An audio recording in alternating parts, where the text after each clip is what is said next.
حضرت ابن حجر نے الزواجر کے اندر ایک روایت لکھی ہے. وہ فرماتے ہیں جو شخص نماز ترک کرتا ہے اس کو بہت ساری رسوائیاں ہیں. وہ کہتے ہیں پہلی بات تو یہ ہے کہ اس کی عمر میں برکت اٹھا لی جاتی ہے. دوسری بات اس کے چہرے سے صالحین کا نور اتار لیا جاتا ہے. تیسری بات وہ کوئی بھی عمل کرے اس کا ثواب نہیں ملتا اسے. چوتھی سزا دنیا پر اس کو یہ ملتی ہے اس کی دعائیں قبول نہیں ہوتی. اور پانچویں سزا اس کے لیے یہ ہے کہ اس کے لیے جو نیک لوگ دعا کرتے ہیں ان دعاؤں کا حصہ اسے نہیں ملتا. مومن نیک سحری وقت اٹھ کے دعا مانگتے ہیں اللہ پوری امت پر کرم کر دے تو یہ بھی امت میں شامل ہے. دعا اللہ والے کی تو قبول ہوئی لیکن اس کا حصہ نیک لوگوں کی دعاؤں سے نکال دیا گیا. یہ دنیا پر اس کو سزائیں ہیں. اور جب وہ مرنے لگتا ہے نزا کے وقت تین اس کو سزائیں ملتی. ایک تو بھوکا مرتا ہے, دوسرا پیاسا مرتا ہے, تیسرا ذلیل ہو کے مرتا ہے. اور قبر کے اندر اس کو تین سزائیں ہیں. حضرت امام ابن حجر کہتے ہیں ایک تو اس کی قبر تنگ کر دی جائے گی حتیٰ کہ ادھر والی پسلیاں ادھر اور ادھر والی پسلیاں ادھر. دوسرا اس کی قبر میں آگ ڈالی جائے گی. جو اللہ کے حضور نہیں چھپتا اس کی قبر اس لائق ہے کہ اس میں آگ ڈالی جائے. اور تیسری اس کے اوپر ایک اژدہا مسلط کر دیا جائے گا جس کا نام ہے شجاع الاقرع. اور جب وہ ڈنگ مارے گا تو 70 گز تک وہ شخص زمین میں دنس جائے گا اور وہ مسلسل یہ ڈنگ مارتا رہے. اور کہا کہ تین سزائیں اس کو حشر میں پہنچیں گی. ایک تو اس کا حساب سختی سے لیا جائے گا. دوسرا اللہ تعالیٰ جل شانہ اپنے قہر و غضب کا اس پہ اظہار کرے گا. اور تیسری اس کو سزا یہ دی جائے گی کہ اس کو جہنم میں ڈال دیا جائے گا.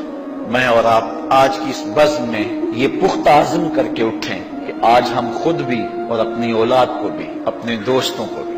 میرے والد گرامی فرمایا کرتے تھے جس سے دوستی ہونا اس کی انگلی پکڑ کے دین کی راہ پہ لے آؤ. یہ دوستی کا حق ہے. اس کے لیے آپ بہت کچھ کرتے ہیں لیکن اگر اس کو دین نہیں دیا تو کچھ بھی نہیں دیا. کوشش کرو میرا دوست ہو اور جہنم میں جائے. والدین بچے کے مستقبل کے لیے کتنی کوشش کرتے ہیں, لاکھوں روپیہ لگاتے ہیں مستقبل ٹھیک ہو جائے. یونیورسٹیوں کے اندر کالجوں کے اندر کتنی بھاری فیسیں بھرتے ہیں. میں نے دیکھا بوڑھا باپ اپنی کمر پہ بوریاں لاد کے مزدوری کرتا ہے. مائیں اپنا زیور بیچ رہی ہیں کہ اولاد پڑ جائے. میاں اتنا کچھ کیوں کر رہے ہو جی مستقبل ٹھیک ہو جائے. یہ مستقبل کتنا ہے 20-25 سال کا. اور جو اصل مستقبل ہے اس کی فکر ہی نہیں کسی. اصل مستقبل تو وہ ہے. اللہ اکبر. کسی کا انٹرویو ہوتا ہے لوگ کہتے ہیں جناب دعا کرو کہ اس انٹرویو میں وہ کامیابی سے گزر جائے. میں کہتا ہوں جب قبر میں اترتا ہے پھر کسی نے آ کر کبھی نہیں کہا کہ دعا کرو مشکل گھڑی آ گئی ہے خیریت سے گزر جائے. اصل امتحان تو یہ ہے. اگر اس امتحان سے گزر گیا تو کامیابی اور بامرادی. یہ تھوڑا سا مستقبل دنیا کا اس کے لیے ہم کتنے پیسے لگا دیتے ہیں. سب کچھ اولاد کو آتا ہے, ہر شے فر پڑھتے اور بولتے ہیں, دعائے قنوت بھی نہیں آتی ہوتی. تو ہم اپنی اولاد کے لیے دین کا تحفہ اس کو کبھی نہ چھوڑیں. اچھا بعض والدین کی ایک سستی ہے, وہ آتے جناب تعویذ کر دو ہماری اولاد نماز نہیں پڑھتی. کہتے جی ہماری تو چلو گزر گئی ہم تو نہیں پڑھتے یہ تو پڑھیں. میں کہتا ہوں یہ کیوں پڑھیں جب تم نہیں پڑھتے. تم مجھ سے تعویذ لینے آگے ہو جو تعویذ اللہ کے رسول نے تمہیں دیا تھا کہ 7 سال کے ہوں تو پکڑ کے انگلی مسجد کا راستہ دکھاؤ, 10 سال کے ہو جائیں تو مار کے پڑھاؤ, ان کے سینے میں اللہ کا خوف داخل کرو, ان کو قرآن کی تلاوت سکھاؤ. علموا اولادکم 3 خصال, اپنی اولاد کو 3 چیزیں سکھاؤ. حب نبیکم, ایک اپنے نبی کا پیار سکھاؤ. وحب اہل بیتہ, رسول اللہ کے اہل بیت کا پیار سکھاؤ. وتلاوت القرآن, اور قرآن کا پڑھنا سکھاؤ.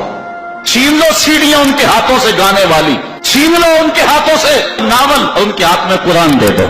کتنے خوش نصیب دن تھے, گلیوں سے گزرتے تھے گھروں سے قرآن کے پڑھنے کی آواز آتی تھی. اس ویڈیو کو شیئر ضرور کریں, ہو سکتا ہے آپ کے ایک شیئر سے یہ بات کسی کے دل میں اتر جائے.